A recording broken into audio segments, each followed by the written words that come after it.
of the year when corporate India lines up in front of the Ministry of Finance with its big wish list for the next union budget, as the Ministry of Finance is involved in right now firming up the budget plan for the next year. Now, what I do gather in terms of the key highlights are a few important aspects. Of course, tax takes the center stage when it comes to corporate India's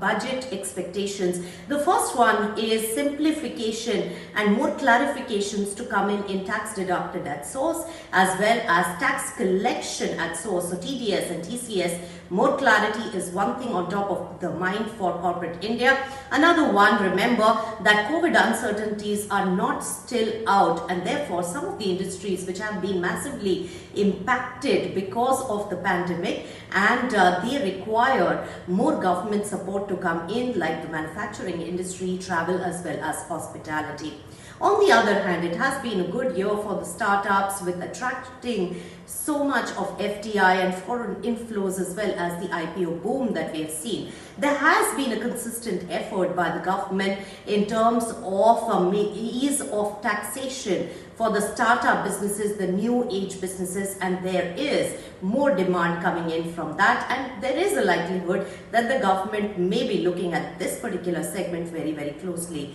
in this particular budget. Apart from that, remember that tax rates on dividend, that has seen some massive changes in the last few years, and there is more demand in terms of more simplification on tax on the dividends, and this time the industry's demand is to the tax rates on dividends for residents to be at parity with the non-residents, an important aspect which corporate India would be watching out for. Apart from that, remember that the government has taken many steps on dispute resolution on tax, and there again corporate India wants the resolution scheme to be expanded to the large taxpayers, and they also are asking for the option to the taxpayers for personal as well as online hearing in case of faceless assessment, with the government putting a thrust behind faceless assessment as well as more resolution based approach in this particular aspect.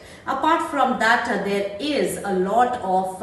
talk about the equalization levy, the global digital taxation standards changing, and the OECD pillars. Regarding that, remember that the government had come out with an equalization levy, and there have been a consistent effort on the changes being made there as well as clarifications as well. So this year will be important from that particular aspect as well, and also significant economic presence provisions that the corporates and especially also the new age companies would be watching out for. So these will be the highlights which will be on top of the mind for corporate India. Also remember that global direct listing has been approved by the government, but the fine print is not yet out, and many companies in the new age sector are really keenly watching out for government's direction on the optionality of global direct listing as well.